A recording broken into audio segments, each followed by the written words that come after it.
యోగ్యత లేని నన్ను నీవు ప్రేమించినావు దేవా, ఏ అర్హత లేని నన్ను నీవు రక్షించినావు ప్రభువా. ఏండ్ల వాడైనప్పుడు యెహోవా అతనికి ప్రత్యక్షమై,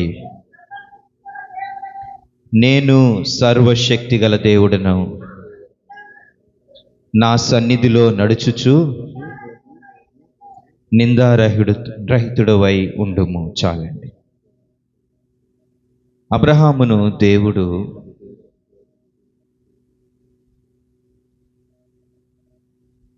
ఇరాన్ అని ఇప్పుడు చెప్పబడుతున్నటువంటి ఇరాన్, మెస్పతోమియా అనే ప్రాంతం నుండి దేవుడు పిలిచాడు. దేవుడు మెస్పతోమియా అనే ప్రాంతం నుంచి పిలిచిన తర్వాత అబ్రహాము హారాను అనే ప్రాంతానికి వచ్చాడు. తన తండ్రి చనిపోయేంత వరకు అక్కడ ఉండి, అక్కడ నుండి ఇజ్రాయేలు దేశానికి, కనాను దేశానికి అబ్రహాము వచ్చాడు. ఇక్కడ అంతటిలో కూడా అబ్రహాముకి ఎవరు పిలుస్తున్నారో ఆయన పేరేంటో తెలియదు. ఎవరో ఒక దేవుడు పిలుస్తున్నారు, ఆయన భూమి ఆకాశములను సృష్టించిన వారు అని మాత్రము అబ్రహాముకు తెలుసు. కానీ ఆయన పేరేంటో, పిలిచిన వాని యొక్క పేరేంటో అబ్రహాముకు తెలియదు. అయితే తను కనాను దేశానికి వచ్చిన తర్వాత దేవుని పేరు సర్వశక్తిమంతుడు అని దేవుడే అబ్రహాముకు ప్రకటన చేసుకుంటారు. అబ్రహాముకు దేవుడు తన పేరేంటో ప్రకటన చేసుకున్న తర్వాత దేవుడు అబ్రహాముతో చెప్తారు, నా సన్నిధిలో నిందారహితుడవై ఉండుము. మన దేవుని పేరు అనేక విధాలుగా చెప్పబడుతూ ఉంటుంది. యెహోవా అని, ప్రేమ కలిగిన వారని, దయగలిగిన దేవుడని, సర్వోన్నతుడని, సర్వశక్తిమంతుడని, ఈ విధంగా ఆయన గుణగణాలను బట్టి ఆయనకు నామములు అనేకమున్నాయి. అయితే యెహోవాను నామము ఉన్నవారు అనువారు అన్న నామము ప్రత్యేకమైనది. ఈ నామము కలిగిన దేవుడు, సర్వశక్తి కలిగిన దేవుడు నిందారహితుడుగా ఉండాలని అబ్రహాముతోటి పరిచయం చేసుకుంటూ ప్రకటన చేస్తూ ఉన్నారు. అబ్రహాము కొలిచినటువంటి దేవుడినే ఈ రోజున మనం కూడా కొలుస్తూ ఉన్నాము. అబ్రహాముతోటి మాట్లాడిన దేవుడే మనతో కూడా మాట్లాడుతూ ఉంటారు. మన జీవితాల్లో కూడా కార్యాలు చేస్తూ ఉంటారు. ఆయనను సేవించటానికే, మహిమపరచటానికే ఈ మందిరంలో ఆయన కొరకు మనము కూడుకొని ఉన్నాము. ఇప్పుడు ఆ దేవుడు సర్వశక్తిమంతుడని మనము అర్థం చేసుకోవాలి. ఆయన బలిష్ఠుడని, గొప్ప కార్యములు చేయగలిగే దేవుడని అర్థం చేసుకుంటూ ఆ దేవుడు కోరుకునేదేంటో ఆ విధంగా మనము జీవించాలి. ఒక్క వాక్యంలో చెప్పాలంటే దేవుడెవరు, దేవుడు నా నుండి ఏం కోరుకుంటూ ఉన్నారు, దేవుడెవరు, దేవుడు మనుషుల నుండి ఏం కోరుకుంటూ ఉన్నారు అనే మాటల గురించి మనం ఆలోచన చేద్దాం. సర్వశక్తి కలిగినటువంటి ఈ దేవుడు గూర్చిన కొన్ని ఆలోచనలు చేద్దాం. సర్వశక్తుడు అంటే ఎలా ఉంటారు? సర్వశక్తుడు అంటే అర్థం ఏమిటి? అందరికంటే శక్తిమంతుడు. ఎవరికంటే శక్తిమంతుడు అందరూ అంటే, ఈ భూమి మీద చూస్తే, భూమి మీద బలవంతుడైన ప్రతి మనిషి మీద ఆయన శక్తివంతుడు. ధనవంతుడైన ప్రతి మనిషి కంటే కూడా ఈ దేవుడు శక్తిమంతుడు. పెద్ద పెద్ద జీవులు ఉంటాయి, వాటన్నిటికంటే కూడా దేవుడు శక్తిమంతుడు. మనుషులెవ్వరూ కూడా పట్టజాలినంటి బలమైన జీవులు ఉన్నాయి, వాటన్నిటికంటే దేవుడు శక్తిమంతుడు.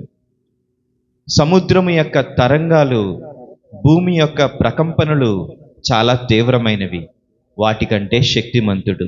ఈ దెయ్యాలు ఇవన్నీ పడిపోయిన దూతల వంటివి, వీటన్నిటికంటే దేవుడు శక్తిమంతుడు. భూమి వరకు ఆలోచిస్తే ఇంతవరకు ఆలోచన చేయగలం, కానీ భూమి లాంటి గ్రహాలు, మనుషులున్నారు అని నేను చెప్పట్లేదు, కానీ సూర్యుని చుట్టూ 9 గ్రహాలు 8 గ్రహాలు ఉన్నాయంటారు. నక్షత్రాలు పాలపొంతనే ఈ సృష్టిలో ఉన్నటువంటి ఒక భాగంలో దాదాపు సూర్యుని వంటి నక్షత్రాలు 4,000 కోట్లు, భూమి వంటి గ్రహాలు ఇంకొన్ని వేల కోట్లు. ఒక్కొక్క నక్షత్రం నుండి లేకపోతే సూర్యుని నుండి వెలువడేటటువంటి వేడి చాలా ఉన్నతమైనది. బీటిల్ జీస్ అనే ఇంకొక నక్షత్రం ఉంటుంది. ఆ నక్షత్రం దగ్గరికి సూర్యుడు వెళ్తే సూర్యుడే కాలిపోతాడు. వీటన్నిటికంటే శక్తివంతుడు మన దేవుడు. ఒక 10 కిలోమీటర్ల ఎత్తున వెళ్ళే విమానంలో నుండే భూమి మీద ఉన్న మనుషులు కనబడరు. కొన్ని వేల కోట్ల కాంతివేగ దూరానున్నటువంటి భూమి దేవునికి ఒక నలుసు వంటిది, నలుసు కంటే కూడా చాలా అల్పమైనది. అంత మహిమోన్నతుడు, మన ఊహకు అందనటువంటి తేజోమయుడు ఈ సర్వశక్తిమంతుడైనటువంటి దేవుడు. ఆయన గురించి ఆలోచన చేయడానికి మన జ్ఞానం సరిపోదు. వాక్యంలో కూడా ఏమీ తెలియని వాళ్ళు, ఈ విశ్వం గురించి తెలియనటువంటి వాళ్ళు, ఇప్పుడిప్పుడు అర్థమవుతుంది మనుషునికి, మానవునికి విశ్వంలో ఇంకేమేమి ఉన్నదో. కానీ మనుషులకు అర్థమయ్యే భాషలో మాత్రం బైబిల్ రాస్తూ ఆయన నడిస్తే పర్వతాలు మైనం వలె కరిగిపోతాయని, భూమి ఆయన చూసి కంపిస్తుందని అర్థమవుతూ ఉంటుంది. కానీ ఈ సర్వశక్తిమంతుడైనటువంటి దేవుణ్ణి గూర్చి ఆలోచన చేస్తే మనలో వణుకు పుట్టాలి, భయం పుట్టాలి. ఏ దేవుడైతే మానవులని ఆయన స్వరూపంలో, అంటే ఆయన గుణగణాలతోటి సృష్టించారో, ఆ సర్వశక్తిమంతుడగు దేవుని సన్నిధిలో మనందరము కూర్చున్నాం. ఆ దేవుని సన్నిధిలో కూర్చుని ఆ సర్వశక్తిమంతుడైనటువంటి ఆ దేవుణ్ణి మనము సేవిస్తూ ఉన్నాము. కొందరు ఏమంటూ ఉంటారంటే, యోబు గ్రంథం 21వ అధ్యాయం 15వ వచనం. యోబు గ్రంథం 21:15. మేము ఆయనను సేవించుటకు సర్వశక్తుడగు వాడు ఎవడు?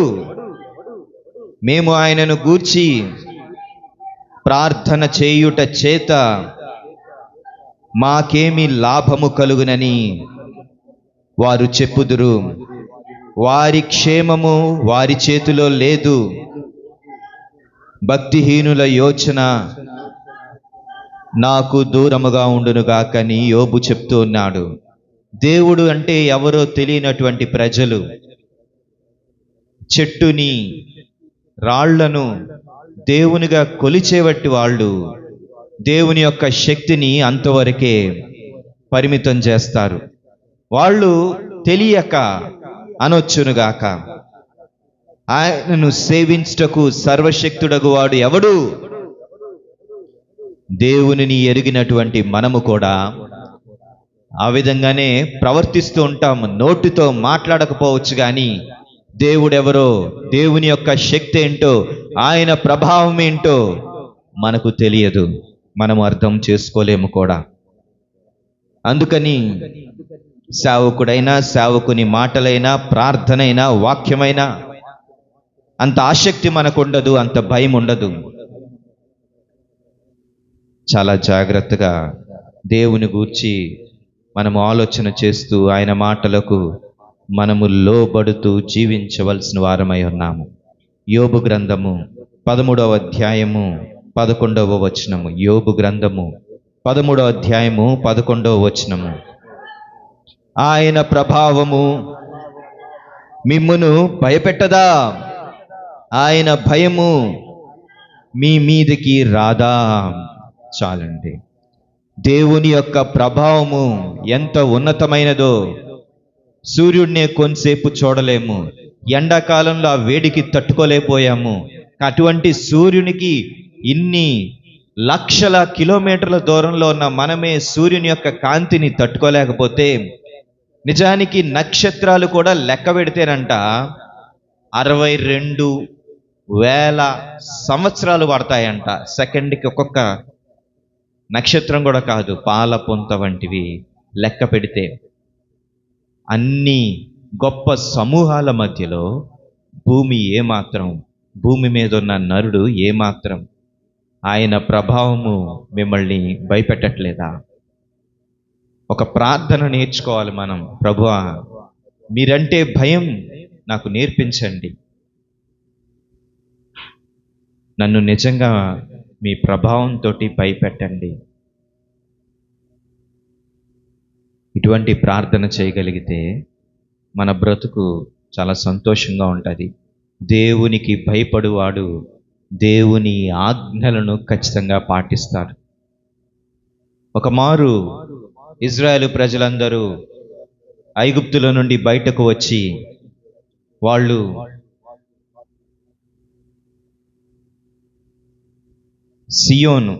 సీనాయి కొండ దగ్గరికి వచ్చినప్పుడు దేవుని యొక్క మహిమ ఆ కొండ మీదకి దిగి వాళ్లతో మాట్లాడుతూ ఉన్నప్పుడు, వాళ్లకు 10 ఆజ్ఞలు గూర్చి వివరిస్తూ ఉన్నప్పుడు వారు భయపడిపోతారు. వాళ్ళు భయపడిపోయి ఏం చెప్తారంటే, అది నిర్గమకాండం 20వ అధ్యాయం, నిర్గమకాండం 20వ అధ్యాయం 18, 19, 20 వచనాలు. ప్రజలందరూ ఆ ఉరుములు, ఆ మెరుపులు, ఆ బూరధ్వనియు, ఆ పర్వత ధూమమును చూచి భయపడి తొలగి దూరముగా నిలిచి మోషేతో ఇట్లనిరి, నీవు మాతో మాట్లాడుము, మేము వింటాము. దేవుడు మాతో మాట్లాడిన ఎడల మేము చచ్చిపోతాము. అందుకు మోషే, భయపడకుడి, మిమ్మును పరీక్షించుటకును మీరు పాపము చేయకుండునట్లు ఆయన భయము మీకు కలుగుటకును దేవుడు వేంచేసినని ప్రజలతో చెప్పెను. దేవుడు మాట్లాడితే ఆ మాటల్లో నుండి ఉరుములు, మెరుపులు, బూరధ్వనియు, పర్వత ధూమమును చూచి, అయ్యో దేవుడు మాట్లాడితే మేము చచ్చిపోతాం, మేము వినలేకపోతున్నాం. మోషే అంటాడు, మిమ్మల్ని, మీకు దేవుడు అంటే ఏంటో, ఆయన మాటలంటే ఏంటో భయము పుట్టించటానికి, మీరు అనుభవపూర్వకముగా ఆయన భయమును తెలుసుకోవడానికి దేవుడు వేంచేశాడని మోషే చెప్తూ ఉన్నాడు. ఈ సర్వశక్తిమంతుడకు దేవుడు ఏం చెప్తూ ఉన్నాడంటే, అబ్రాము, నేను సర్వశక్తిమంతుడను, నీవు నా సన్నిధిలో నిందారహితుడవై ఉండాలి. దేవుడు సర్వశక్తిమంతుడైతే ఆయన సన్నిధిలో మనము నిందారహితులుగా ఉండాలి అని దేవుడు ఆశిస్తూ ఉన్నారు.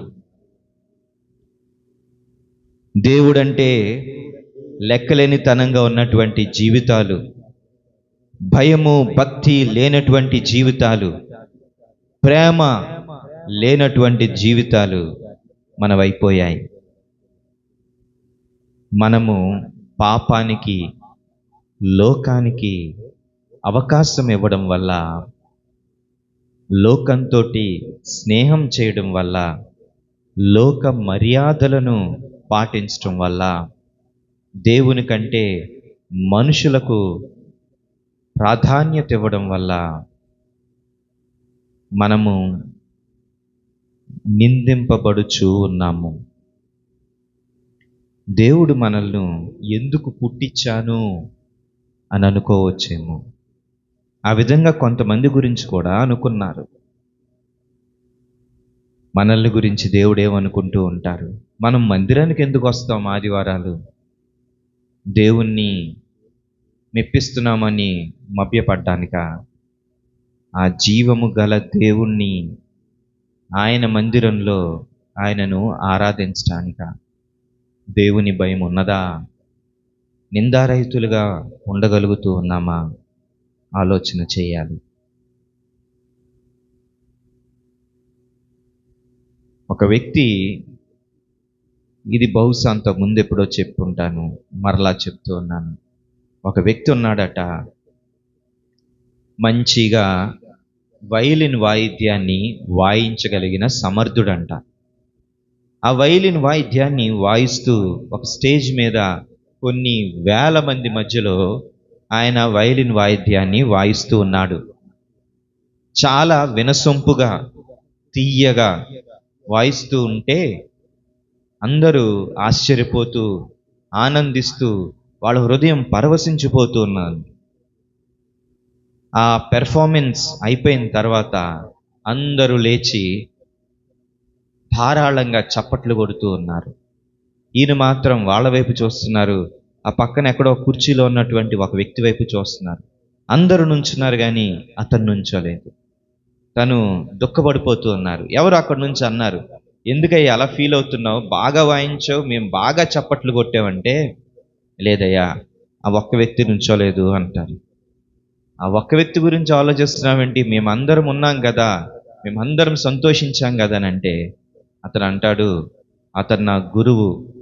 నా గురువుని నేను మెప్పించలేకపోతే మీరందరూ చప్పట్లు కొట్టినా పెద్ద ప్రయోజనం లేదు. మీరందరూ చప్పట్లు కొట్టకపోయినా అతనొక్కడు చప్పట్లు కొడితే నాకు అదే చాలు అని అంటే అందరూ ఆశ్చర్యపోతారు.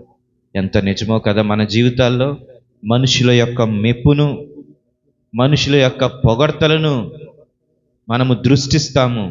ఎలా ఒకలాగా నువ్వు మంచోడివి, మంచిదానివి, ప్రార్థనా పరుడివి, భక్తి పరుడివి అని అందరూ నీ దగ్గరకు వచ్చి నీ దగ్గర సలహాలు, యోచనలు అన్నీ తీసుకుంటారు అన్నట్లుగా నువ్వు ఆలోచిస్తావు. కానీ నువ్వు ధనవంతుడివే కానీ దరిద్రుడు అని మర్చిపోతూ ఉన్నా.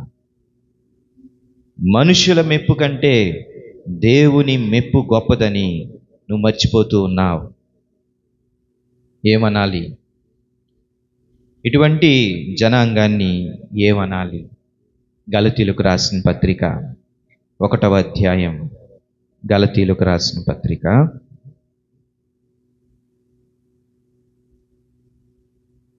1వ అధ్యాయం 10వ వచనము.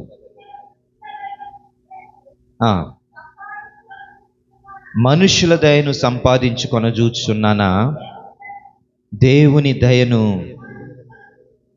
సంపాదించుకొనజూచుచున్నానా? నేను మనుష్యులను సంతోషపెట్టగోరుచున్నానా? ఇప్పటికిని మనుష్యులను సంతోషపెట్టువాడనైతే క్రీస్తు దాసుడను కాకయే పోవుదును. మనుషులను సంతోషపెట్టువాడనైతే దేవుని యొక్క దాసుడను నేను కాను అని పౌలు తన గురించి చెప్తూ ఉన్నారు. యేసుక్రీస్తు ప్రభువారు యూదులను చూచి ఈ విధంగా అంటారు, వారు దేవుని మెప్పు కంటే మనుష్యుల మెప్పును ఎక్కువగా అపేక్షించిరి. ఇది యోహాను సువార్త 12వ అధ్యాయం 43వ వచనంలో ఉంటుంది. మనుష్యుల మెప్పు, దేవుని మెప్పు కంటే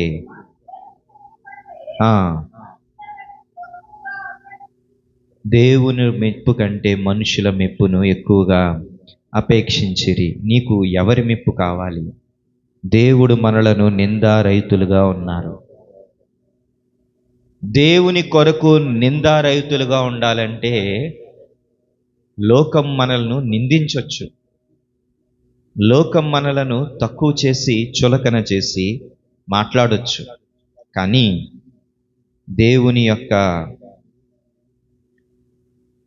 మెప్పు దేవుని దృష్టిలో నిర్దోషిగా ఉండాలంటే నీ ప్రాణమే పోయేటంతగా నువ్వు జీవించవలసి ఉండొచ్చేమో. ప్రకటన గ్రంథం 3వ అధ్యాయం 17వ వచనం.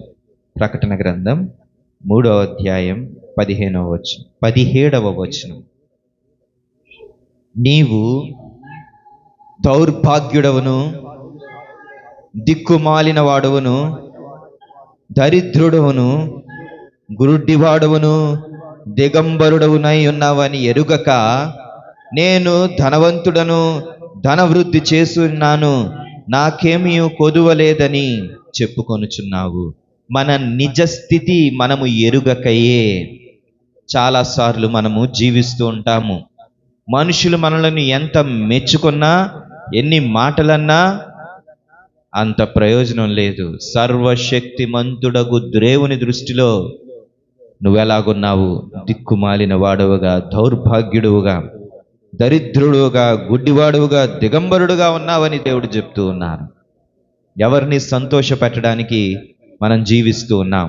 పరిస్థితుల వల్ల కదిలించబడిపోయి ఆకలికి, బాధలకు, అప్పులకు విలవిలలాడుతూ నీ జీవితాన్ని మరింత శాపంలోనికి నెట్టేసుకుంటున్నావు. అప్పు ఉండదని కాదు, ఆకలి ఉండదని కాదు, అనారోగ్యం ఉండదని కాదు, కానీ అవి దేవుడు మనలను సువర్ణం వలె మార్చడానికి మన జీవితంలో ఇచ్చే ప్రక్రియ అది. అవలా జరుగుతున్నప్పుడు దేవునికి దూరం అయిపోయి దేవుని దృష్టిలో నువ్వు దోషివిగా ఉండకూడదు. దేవుని దృష్టిలో నిర్దోషివిగా ఉండాలి. ఆయనకు నిన్ను నీవు అప్పగించుకోవాలి. యోబు ఏం తప్పు చేశాడని యోబును దేవుడు అపవాది చేతికి అప్పగించేశారు. యోబు ఏమంటారు అప్పుడు అపవాది చేతికి అప్పగించినప్పుడు? శోధింపబడినను నేను సువర్ణం వలె మారతానని చెప్తారు. చూడండి, యోబు గ్రంథం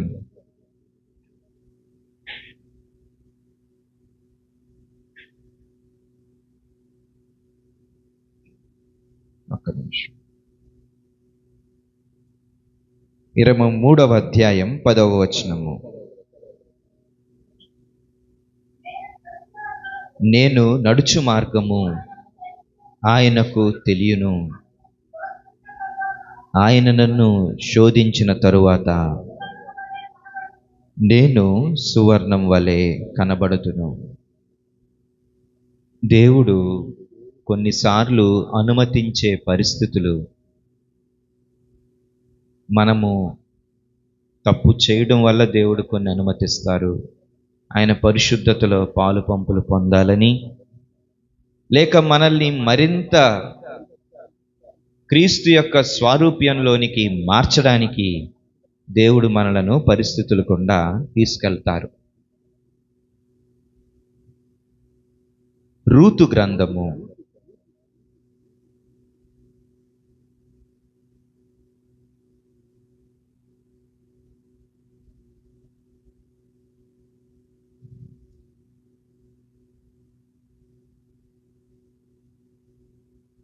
4వ అధ్యాయము 1వ అధ్యాయము 20వ వచనము 21వ వచనము. రూతు 1:20-21. ఆమె సర్వశక్తుడు నాకు చాలా దుఃఖము కలుగజేశాను గనుక నన్ను నయోమి అనక మారానుడి, నేను సమృద్ధి గలదాననై వెళ్ళి తిని యెహోవా నన్ను రిక్తురాలినిగా తిరిగి రాజేసెను. మీరు నన్ను నయోమి అని పిలువనేలా, యెహోవా నా మీద విరుద్ధముగా సాక్ష్యము పలికెను, సర్వశక్తుడు నన్ను బాధపరిచినని వారితో చెప్పాను. చాలు. నయోమి అనే ఒక యూదురాలు, ఒక స్త్రీ బెత్లెహేము అనే ప్రాంతంలో వాళ్ళు ఉండేవారు. ఆ ఊరిలో కరువు వచ్చిందంట. కరువు వస్తే ఈ నయోమి ఈ బెత్లెహేము నుండి మోయాబు దేశానికి వెళ్ళిపోయిందంట. కరువు వచ్చింది.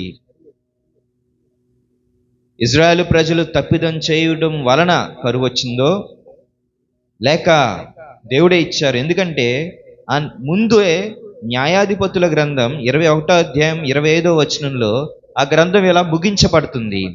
ఆ దినములలో ఇజ్రాయేలులకు రాజు లేడు, ప్రతివాడును తన తన ఇష్టానుసారముగా ప్రవర్తించుచు వచ్చెను. ఎవరికి నచ్చినట్లుగా దేవుని ప్రజలు కూడా వాళ్ళు ప్రవర్తిస్తూ వచ్చారు. అలా చేస్తే దేవుడు వాళ్ళని శిక్షిస్తారు అని ద్వితీయోపదేశ కాండంలో రాయించారు. ఈ క్రమంలో బహుశా వాళ్ళంతట వాళ్ళు దేవునికి లోబడక విధేయులుగా ఉండడం వలన దేవుడు వాళ్ళకి కరువు ఏర్పాటు చేయొచ్చు, లేక మరి ఎందుకైనా కానీ కరువు అయితే వచ్చింది. కరువు అయితే వస్తే తను ఎక్కడున్నదో అక్కడ బాధపడక ఆ దేవుని శిక్షను అనుమతించక అనుభవించక అక్కడి నుంచి మోయాబు దేశం వెళ్ళిపోయింది. ఎక్కడైతే దేవుడు నాటాడో, ఏ స్వాస్థ్యాన్ని అయితే దేవుడు ఇచ్చారో దాన్ని వదులుకొని తన కడుపు కోసం, వాళ్ళు క్షేమం కోసం దేవుడిచ్చే శిక్షను విడిచిపెట్టేసి ఎక్కడికో వెళ్ళిపోయింది. వెళ్ళిపోతే తన భర్త, తన 2 కుమారులు చచ్చిపోతారు. ఏదో కోరుకుని వెళ్ళింది, మరి ఇంకేదో అయింది. ఈ స్త్రీకి దేవుడు తెలీదా? దేవుడు తెలుసు. ఎంత గట్టిగా చెప్తుందో, సర్వశక్తి మంతుడు నాకు చాలా దుఃఖం కలుగజేశాడని. సర్వశక్తి మంతుడని తెలుసు. దేవుని యొక్క శక్తి, దేవుని యొక్క బలము, ప్రభావము అన్నీ విన్నది. కానీ కొంచెము పరిస్థితి తీవ్రంగా అయిపోతే పారిపోయింది. సహజ మానవుల యొక్క పరిస్థితి. నయోమిని నేను తప్పు పట్టట్లేదు, ఎందుకంటే నేను అలాంటి వాడినే, మనము అలాంటి వాళ్ళమే. ఈ మాటలు దేవుడు రాయించడం మనం వీటి నుండి నేర్చుకొని మన పద్ధతులను మార్చుకోవాలని. నేను సర్వశక్తిమంతుడగు దేవుణ్ణి, నా సన్నిధిలో నిందారహితుడుగా ఉండు అంటే మనకు నచ్చిన నిర్ణయాలు మనం తీసుకోవడం అని కాదు. దేవుడు మన జీవితంలో అనుమతించే పరిస్థితులను మనము వింటూ స్వీకరిస్తూ, సువర్ణం వలె నన్ను మార్చడానికి దేవుడు నాకు ఈ పరిస్థితిని అనుమతించాడని నా పాపాన్ని ఒకవేళ ఉంటే ఒప్పుకుంటూ దేవుని యొక్క అధికారానికి లోబడే వాళ్ళంగా ఉండాలి. లేకపోతే నయోమి అంటే ఫుట్నోట్లో చూడండి, మధురము అన్న మాట ఉంది. మారా అంటే చేదు అనే మాట ఉంది. మధురమైన స్త్రీ యొక్క జీవితంలో చేదు కలిగినటువంటి స్థితిగతులు వచ్చేసాయి. సర్వశక్తి మంతుని యొక్క నీడలో, దయలో మనం ఆశ్రయం తీసుకోవాలి తప్ప పక్కింట్లోకి వెళ్ళిపోకూడదు, అక్కడ ఏదో చూడడానికి బాగుందని. తల్లిదండ్రులు పిల్లలను కొడతారు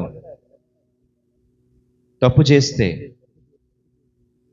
ఆ మాత్రాన పిల్లలు పారిపోవాలా? భర్త భక్తిపరుడైతే భార్యను సరైన త్రోవలో పెట్టడానికి 1-2 మాటలు అనొచ్చు. ఆ మాట అందుకని పారిపోవాలా? లేకపోతే దేవుడు మిమ్మల్ని సరిచేయడానికి ఏవో పరిస్థితులు అనుమతించవచ్చు, పుట్టింటికి వచ్చేయాలా? ఇక్కడ ఎవరున్నారో నాకు తెలియదు. ఈ మాటలు నాకు ఆ ప్రేరేపణ కలిగింది కాబట్టే నేను చెప్తూ ఉన్నాను. ఉండొచ్చు, లేకపోవచ్చు.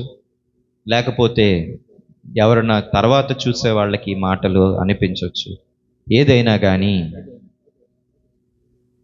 మధురంగా ఉండేటటువంటి నీ జీవితం, కరువులో కూడా మధురంగా ఉండేటటువంటి నీ జీవితం మారాగా మార్చుకోవడానికి నువ్వు వెళ్ళిపోతే నువ్వు తర్వాత నిందను, అవమానాన్ని భరించవలసిన వ్యక్తి అవుతావు.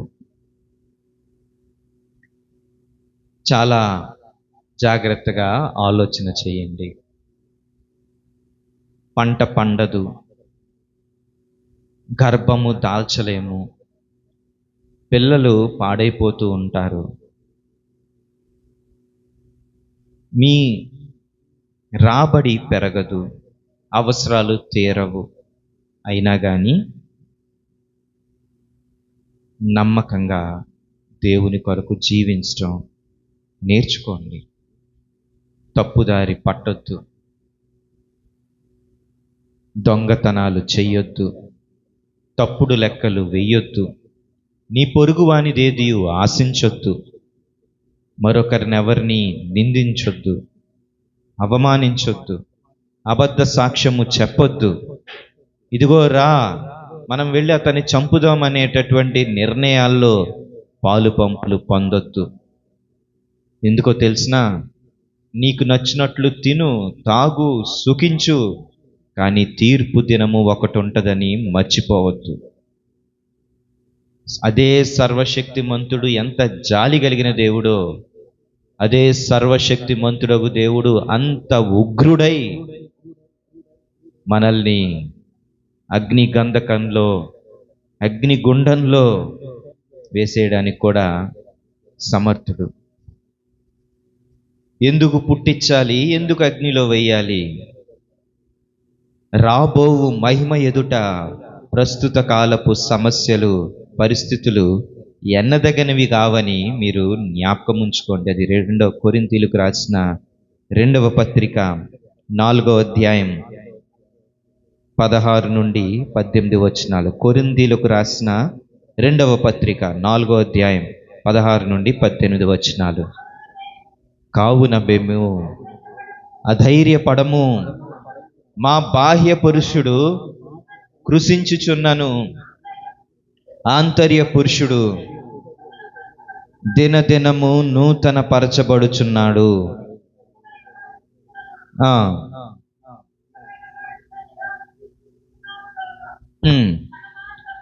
క్షణమాత్రముండు మా చులకని శ్రమ కొరకు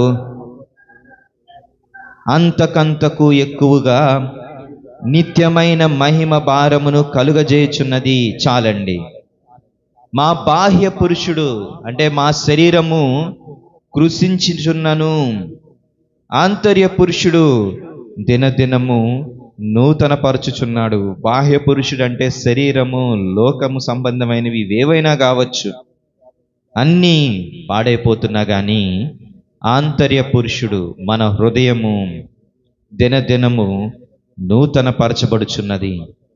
క్షణమాత్రముండు మా చులకని శ్రమ కొరకు అంతకంతకు ఎక్కువైన నిత్య మహిమ భారము కలుగచెను. రోజు శ్రమలు వస్తున్నాయి, కానీ అవి క్షణమాత్రమే ఉంటాయి.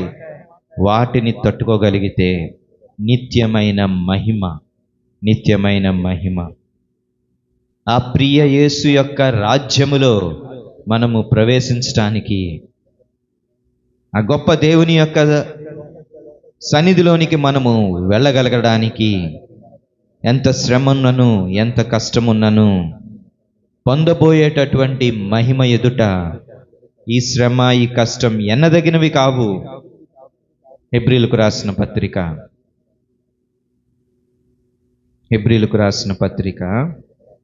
12వ అధ్యాయం 16-17 వచనాలు. ఒక పూట కూటి కొరకు తన జ్యేష్ఠత్వపు హక్కును అమ్మివేసిన ఏసావు వంటి భ్రష్టుడైనను వ్యభిచారి అయినను ఉండునేమో అనియు జాగ్రత్తగా చూసుకొనుడి. ఏసావు ఆ తరువాత ఆశీర్వాదము పొందగోరి కన్నీళ్లు విడుచుచు దానికోసము శ్రద్ధతో వెదికినను మారు మనసు పొంద అవకాశము దొరకక విసర్జింపబడినని మీరెరుగుదురు. ఏసావు అన్నాడట, ఒక పూట కూటి కోసం ఆపుకోలేకపోయాడు. దేవుడు ఆయనను జ్యేష్ఠునిగా పుట్టించాడు. జ్యేష్ఠునిగా ఉన్నవానికి రెండింతల ఆశీర్వాదం ఉంటుంది. ఆ రెండింతల ఆశీర్వాదము జ్యేష్ఠునిగా ఉన్న వ్యక్తిని తన జ్యేష్ఠత్వ హక్కును ఆకలికి అమ్మి వేసుకున్నాడట. వాళ్ళను వాక్యం ఏమంటుంది? భ్రష్టుడు, వ్యభిచారి అని తిడుతుంది. అలాగ వదిలేసుకుని అది మళ్ళా కావాలి కావాలని ఆశిస్తూ ఉన్నాడు, కానీ అది దొరకట్లేదు. శ్రద్ధతో వెతికాడు, దొరకలేదు. మారు మనసు కావాలని అవకాశం కోసం వెతికాడు, విసర్జింపబడ్డాడని వాక్యం సెలవిస్తున్నది. నయోమి కూడా ఆకలికి తట్టుకోలేక వెళ్ళిపోయింది. ఈ రోజుల్లో చాలా బాధాకరమైన విషయం ఏంటంటే, పిల్లలు డబ్బుల కోసం వాళ్ళ శరీరాలను అమ్ముకుంటూ ఉన్నారు. డబ్బుల కోసం, అంటే వాళ్ళు పడే అలవాట్ల కోసం, వాళ్ళ ఆశలు కోరికలు తీర్చుకోవడానికి చేయకూడని పనులెన్నో చేస్తూ ఉన్నారు. పెద్దోళ్ళు కూడా కొందరు చేశారు, చేస్తూనే ఉన్నారు. ఒక్క పూట కూటి కోసం ఏసావు చేస్తేనే దేవుడు తిట్టారు.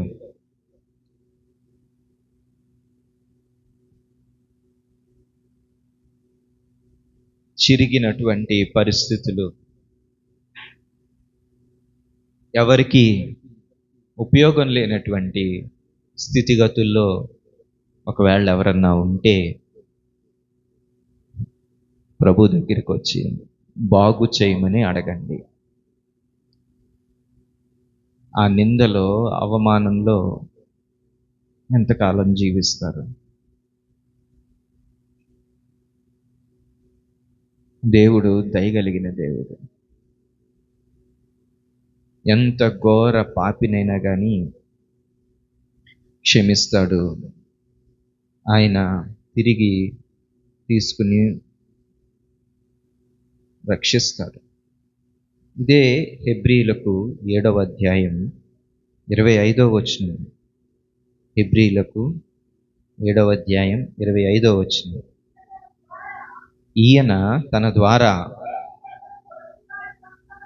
దేవుని యొద్దకు వచ్చువారి పక్షమున ఏంటండి విజ్ఞాపనము చేయుటకు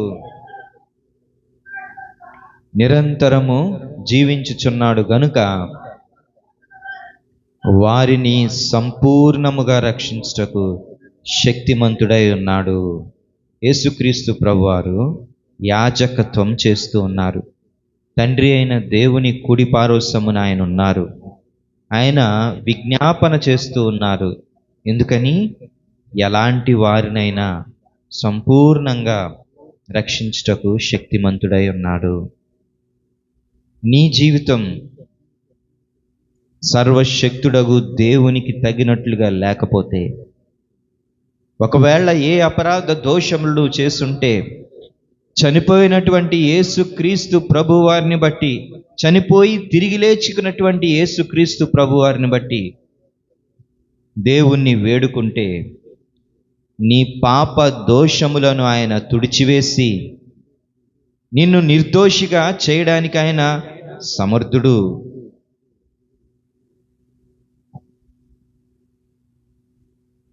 యెహెజ్కేలు గ్రంథం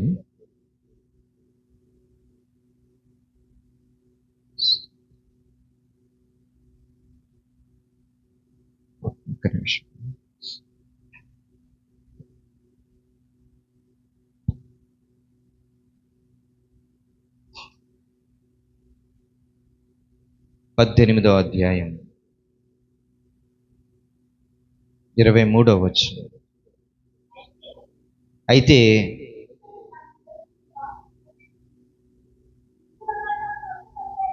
దుష్టుల మరణము నొందుట చేత నాకేమాత్రమైన సంతోషము కలుగునా? వారు తమ ప్రవర్తనను దిద్దుకొని బ్రతుకుటయే నాకు సంతోషము. ఇదే ప్రభువకు యెహోవా వాక్కు. ఎవరు చనిపోవడం దేవునికి ఇష్టం కాదు. తమ ప్రవర్తనను దిద్దుకొని దేవుని తట్టు తిరగాలి. ఇదే ఆయనకు సంతోషం. దేవుని వైపు తిరగడానికి దేవుడు ఎంచుకునే మార్గాలు ఎన్నో. ఆమోసు గ్రంథంలో చూస్తే, ఆమోసు గ్రంథం 4వ అధ్యాయం అలా తెరిచి ఉంచండి.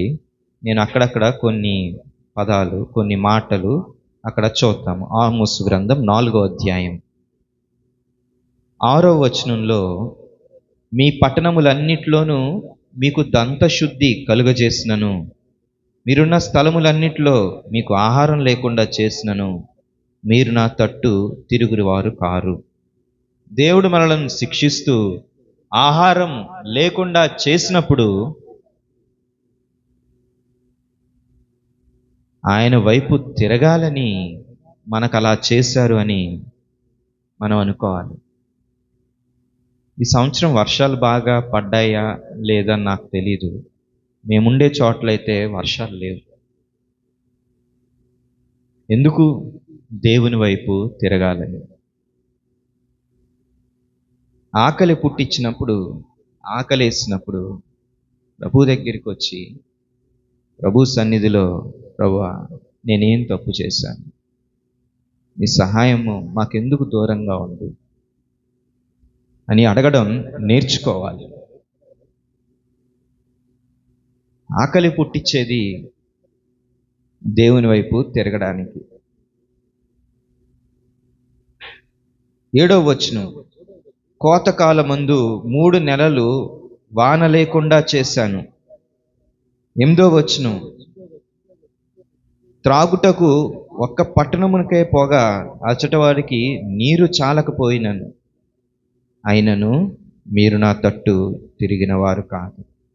వర్షాలు లేవు, మంచినీళ్ళు లేవు, దేవుని తట్టు తిరగట్లేదు గనుక, దేవుని తట్టు తిరగాలని దేవుడు చేస్తుంటే ఇంకా తిరగలేదాళ్ళు. 9వ వచనం, ద్రాక్ష తోటలు, అంజూరపు చెట్లు, అంటే మధ్య మధ్యలో చదువుతున్నాను, మీరు అక్కడ ధ్యానం చూస్తే మీకు గమనిస్తారు. ద్రాక్ష తోటలు, అంజూరపు చెట్లు, ఒలీవ చెట్లను గొంగళ పురుగు వచ్చి తినేసిందంట. తెగులు కాటుక చేత పాడు చేశారంట దేవుడు.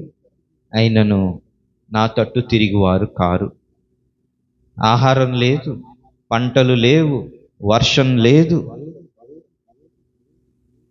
10వ వచనం, మీ మీదకి తెగుళ్ళు పంపించినప్పుడు మీ యవ్వనులను ఖడ్గము చేత హతము చేయించినప్పుడు మీరు నా తట్టు తిరిగిన వారు కారు. సర్వశక్తిమంతుడగు దేవుడు చెప్తున్న మాటలు శ్రద్ధతో వినాలి. మనమేదో బ్రతికేస్తున్నాం, కాలం వెళ్ళబెట్టేస్తున్నాం, అందరికంటే సంపన్న స్థితిలో ఉన్నామని అనుకుంటూ ఉంటాం. కానీ మన దౌర్భాగ్యపు స్థితి, దిక్కుమాలిన స్థితి, నగ్న స్థితి దేవునికి తెలుసు.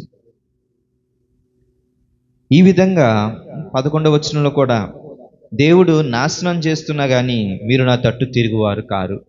దేవుడు పరిస్థితులన్నీ మారుస్తూ తన ప్రవక్త అయిన ఆమోసు ద్వారా చెప్పించినప్పటికీ మీరు నా తట్టు తిరగట్లేదు, శిక్షకు లోబడట్లేదు, నా వైపు మీరు చూడట్లేదు, నన్ను వెదగట్లేదు అని దేవుడు చెప్తున్నప్పటికీ వాళ్ళు ఇంకా తిరగలేదు.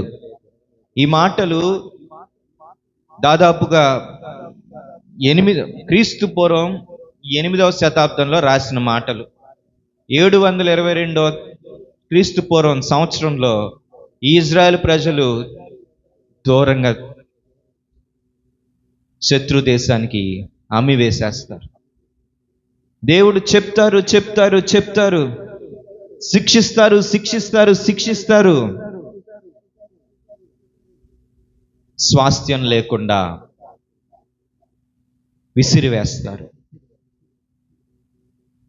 వీళ్లను చూసి యూదా వాళ్ళు కూడా అలాగే తయారయ్యారు. వాళ్ళు కూడా దేవుడు చెప్పారు చెప్పారు చెప్పారు, వాళ్ళు వినలేదు. ఆఖరిగా వాళ్ళ పరిస్థితి ఏంటంటే, వాళ్ళు వినకపోగా దానియేలు గ్రంథం 9వ అధ్యాయం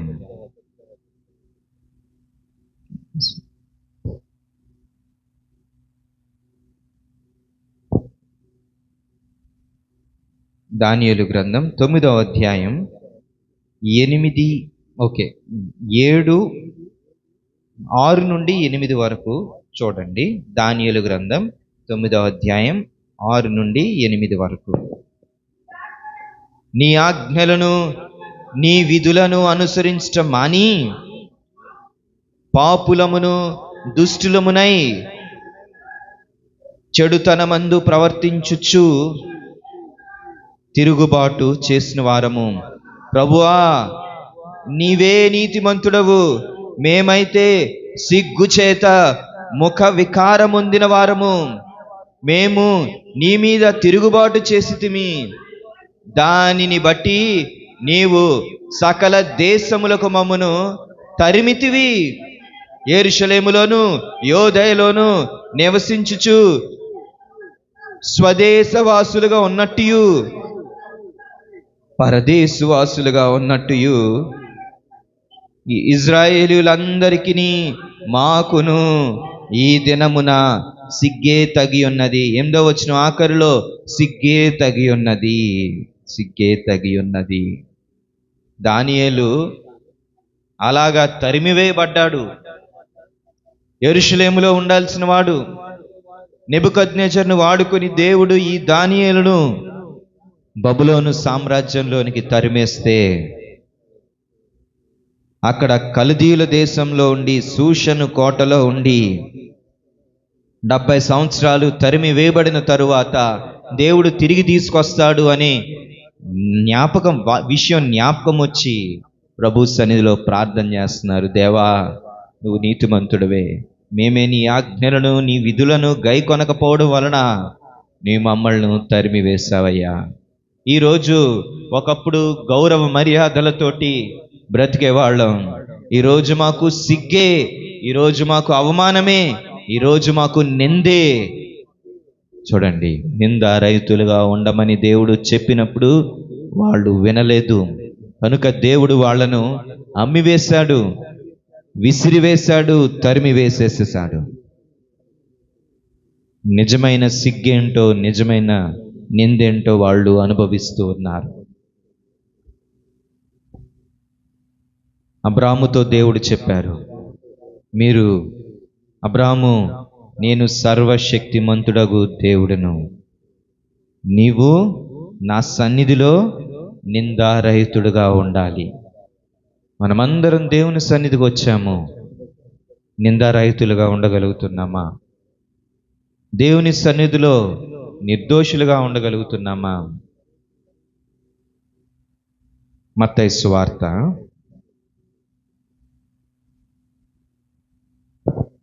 13వ అధ్యాయం, మత్తయి సువార్త 12వ అధ్యాయం, మత్తయి సువార్త 12వ అధ్యాయం 36, 37 వచనాలు. నేను మీతో చెప్పినదేమనగా, మనుష్యులు పలుకు వ్యర్థమైన ప్రతి మాటను గూర్చి విమర్శ దినమున లెక్క చెప్పవలసి ఉండును. నీ మాటలను బట్టియే నీతిమంతుడవని తీర్పు నొందుతావు, నీ మాట బట్టియే అపరాధివని తీర్పు నొందుతావు. మనం మాట్లాడే ప్రతి మాటను దేవుడు లెక్క అడుగుతారు. హృదయంలో కోపం, ఆవేశం, రోషం నీకు నచ్చినట్లు నువ్వు మాట్లాడడానికా? నింద లేకుండా తప్పించుకుంటాననుకుంటున్నావా? దేవుని వాక్యం అలా సెలవివ్వట్లేదు. లోకంలో ఎన్నెన్నో బోధలు నడుస్తూ ఉన్నాయి. నువ్వు దీవించబడతావు, నువ్వు ఫలిస్తావు, నిన్ను దేవుడు హెచ్చిస్తారు. ఎస్, కానీ నిందారహితమైన జీవితం నీకుంటేనే ఇదవుతుందని చాలామంది చెప్పలేకపోతున్నారు. నీ మాట కూడా దోషము లేనిదై ఉండాలి, నీ చూపు దోషము లేనిదై ఉండాలి, నీ చేతులు రక్తము లేకుండా పవిత్రమైనవై ఉండాలి. నీ హృదయము అపవిత్రమైనదైతే ఎలాగన నువ్వు నిందుడుగా, ఎలా నిర్దోషివిగా ఉంటావు? రోమీలకు రాసిన పత్రిక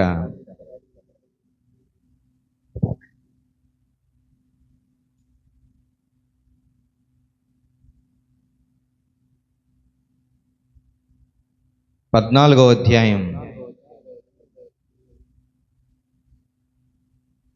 10 నుండి 12 వచనాలు అక్కడ చూడండి. రోమీలకు రాసిన పత్రిక 14వ అధ్యాయం 10 నుండి 12 వరకు చూడండి. 10వ వచనంలో, మనమందరము దేవుని న్యాయపీఠం ఎదుట నిలుతుము. దేవుని యొక్క న్యాయపీఠము, ప్రభువు సింహాసనం మీద అలాగా కూర్చుంటారు, మనమందరం ఆయన ముందు నుంచుంటాం. ఎందుకు?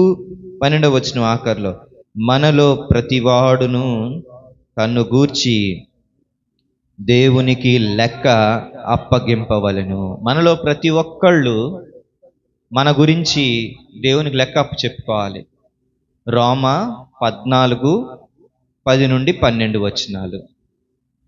ఏం లెక్క అప్పు చెప్తాం? పలానా వ్యక్తిని ఎలాగన్నావు, పలానా పరిస్థితులు ఎలా చేశావు అంటే, సూర్య చంద్ర నక్షత్రాలు వాటన్నిటికంటే తేజోమయుడైనటువంటి దేవుడు, ఈ విశ్వమే ఆయన దృష్టిలో ఎందుకు పనికిరానటువంటి ఆయన అయితే ప్రేమించి చేసుకున్నాడు. ఆయన మనలను లెక్క అడిగితే ఏం చెప్తాం? బయట వెళ్ళే ఆవుల్ని, గేదెలని, చెట్లని, పొట్టల్ని దేవుడు లెక్క అడగడు, మనల్ని అడుగుతారు.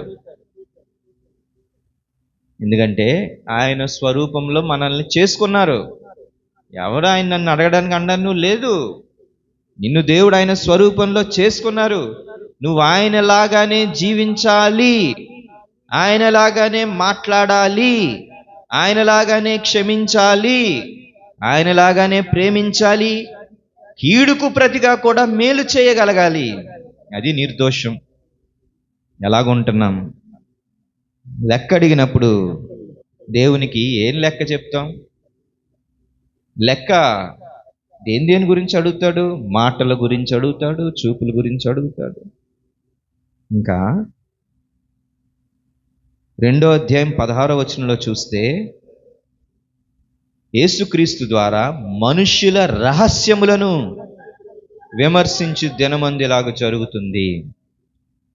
నీలో ఏవేవో రహస్యాలు ఉంటాయి, రహస్యంగా ఏవేవో చేస్తూ ఉంటావు. విమర్శించబడే దినమందు వీటిని గూర్చి కూడా దేవుడు లెక్క అడుగుతారు.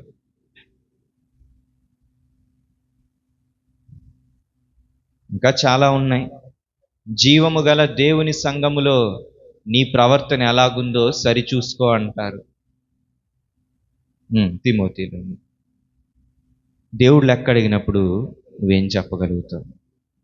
నేను సర్వశక్తిమంతుడను, నా సన్నిధిలో నిందారహితుడుగా నడవాలి.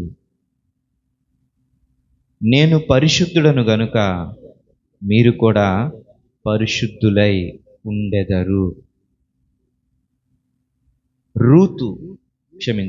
నయోమి గురించి చూసాము. నయోమి అయితే నిందారహితురాలుగా లేదు. దోషము నయోమి జీవితంలో ఉంది. దేవుడు ఆ మాధుర్యాన్ని చేదుగా చేశారు. మరొక వ్యక్తిని చూద్దాం. దానియేలు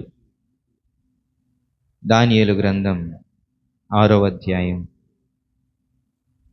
దానియేలు గ్రంథం 6వ అధ్యాయం 21-22 వచనాలు. అందుకు దానియేలు, రాజు చిరకాలము జీవించునుగాక. నేను నా దేవుని దృష్టికి నిర్దోషినిగా కనబడితిని గనుక ఆయన తన దూత నంపించి సింహములు నాకు ఏ హానియు చేయకుండా వాటి నోళ్లను మూయించెను. రాజా, నీ దృష్టికి నేను నేరము చేసిన వాడను కాను గదా నేను. ఈ దానియేలు రాజైన దర్యావేషు దగ్గర ఆయన కొలువులో ముగ్గురు గొప్పవాళ్ళు ఉంటే వాళ్ళలో ప్రధానుడైనటువంటి వాడు ఈ దానియేలు.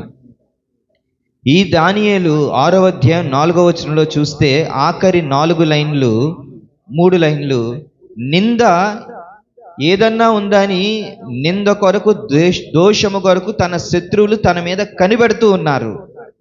కానీ దానియేలు నమ్మకస్తుడై ఏ నేరమైనను ఏ తప్పైనను చేయువాడు కాడు.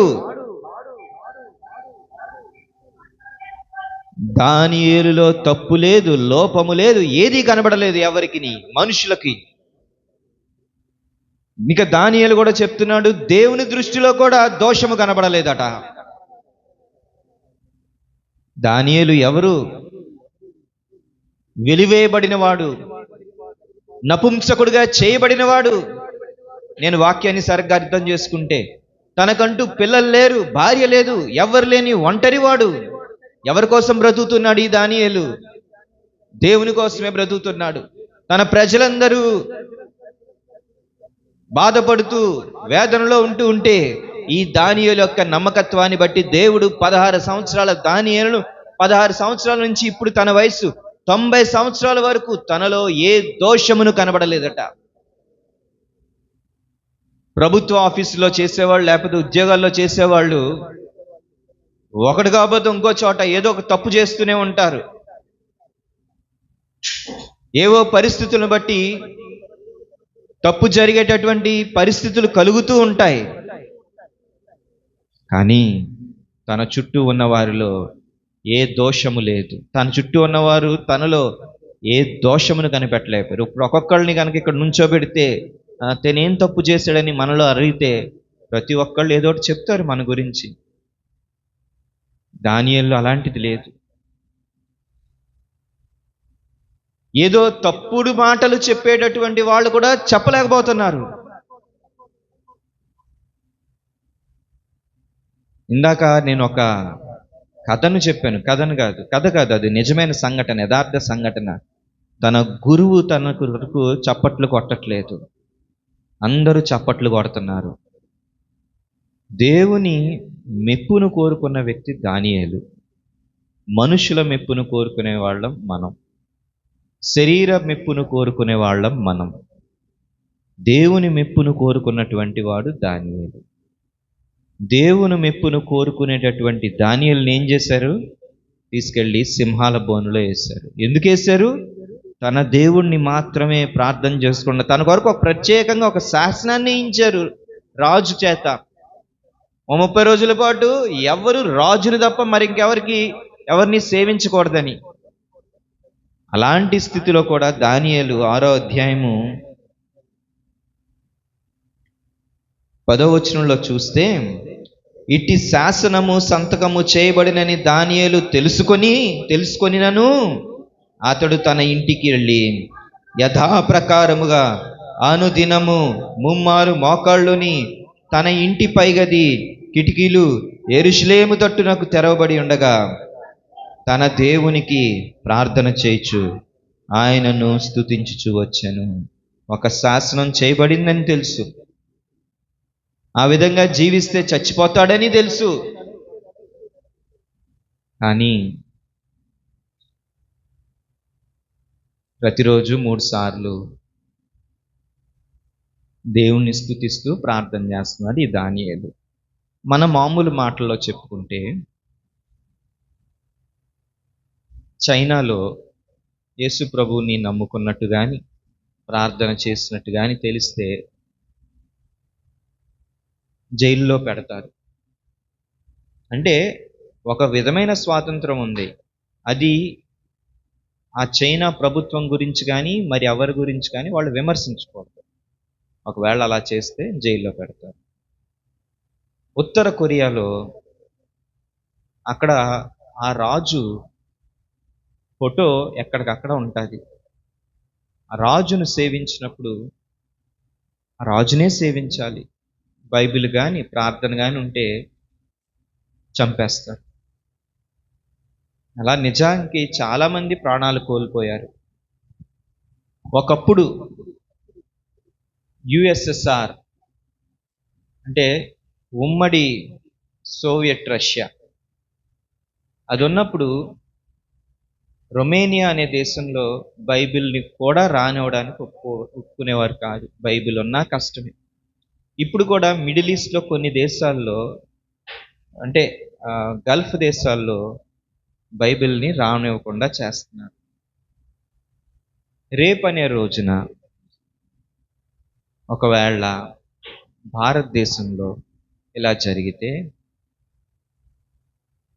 నీ ప్రాణం ముఖ్యమా, నీ దేవుడు ముఖ్యమా అంటే ఎస్, నిందారహితులుగా ఎవరం ఉండగలం?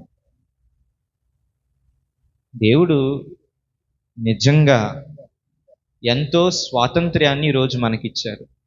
ప్రార్థన చేసుకోవడానికి, ఆరాధన చేసుకోవడానికి, పాటలు పాడి ఆయన్ను స్తుతించగలగడానికి.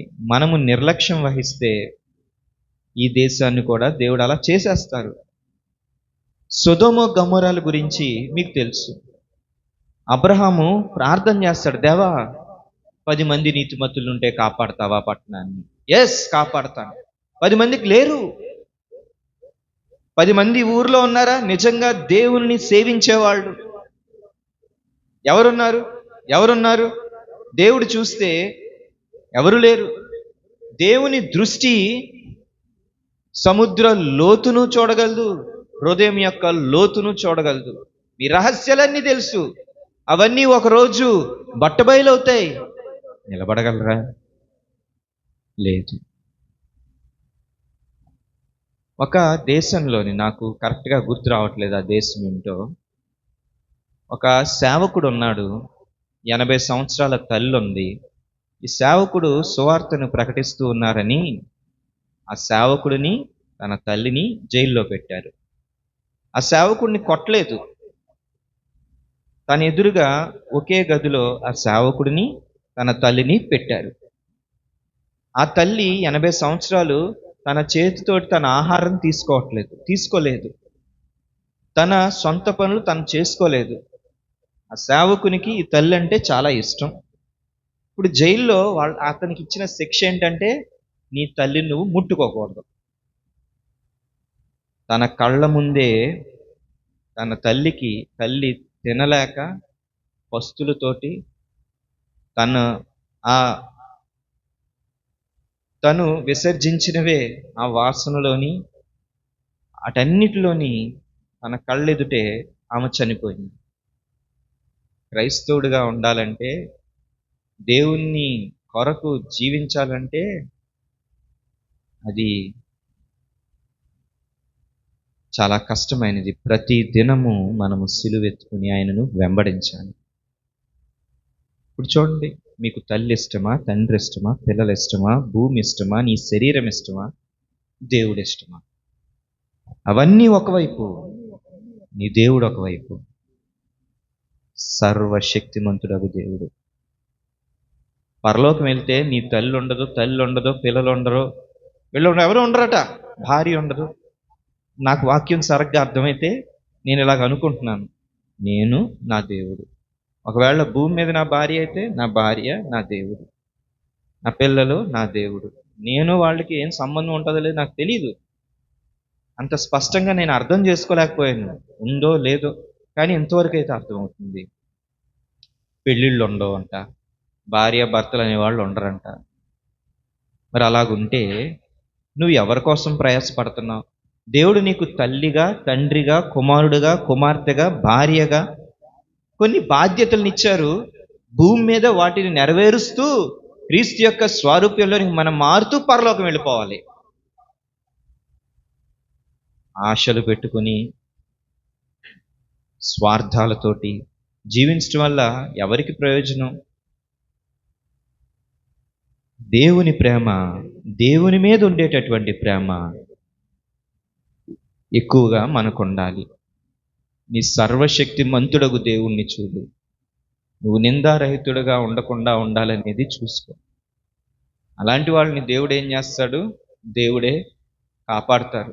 90 సంవత్సరాల వయసులో దానియేలును తీసుకుని ఎత్తుకుని వెళ్ళి సింహాల బోనులో వేశారు.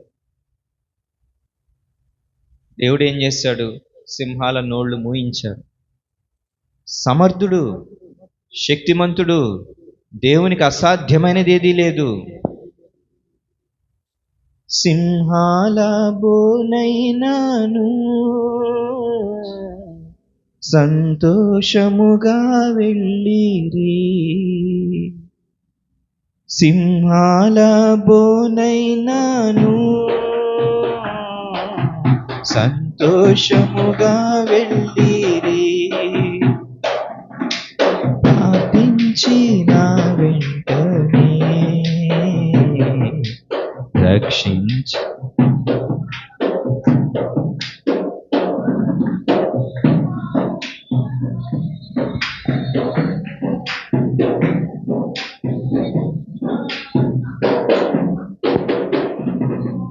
నీ నామము ఎంతో బలమైనది, ఎంతో బలమైనది. ఈ దానియేలును దేవుడు, రాజా, నేను నా దేవుని దృష్టికి నిర్దోషిగా కనబడ్డాను. ఆయన దూతను పంపించాడు. సింహాలు ఏ హాని చేయకుండా వాటి నోళ్లు మూయించారు. నీ దృష్టికి నేను నేరము చేసిన వాడును కాను గదా నేను. దానియేలు దేవుని సన్నిధిలో నిందారహితుడుగా ఉన్నాడు. నయోమి దేవుని సన్నిధిలో దేవుడు వేసిన శిక్షను భరించలేక మోయాబు దేశానికి వెళ్ళిపోయింది. మనకు అనిపించవచ్చు, ఇంకెంతకాలం నీతిగా బ్రతకను, దేవుడు నమ్ముకుంటే ఈ విధంగా నన్ను అనేక మాటలు అంటారా, నేను ఎంతకాలం సహించుకుని ఉండాలి, ఎన్ని దుర్భాషలు ఆడుతున్నారు, ఎంత తేలిక చేస్తున్నారు. అవును, మనుషుల దగ్గర నింద పొందు, దేవుని దగ్గర నిర్దోషిగా ఉండు. మనుషుల దగ్గర నింద పొందకుండా ఉంటే దేవుని దగ్గర దోషిగానే మిగిలిపోతావు. నీ జీవితం ఎలా ఉండాలో, నువ్వెలా ఉండాలో నీ తీర్మానం నువ్వు తీసుకో. ప్రార్థన చేసుకుందాం. తలలు వంచండి. ప్రభువు గొప్పవాడు, సర్వశక్తిమంతుడు.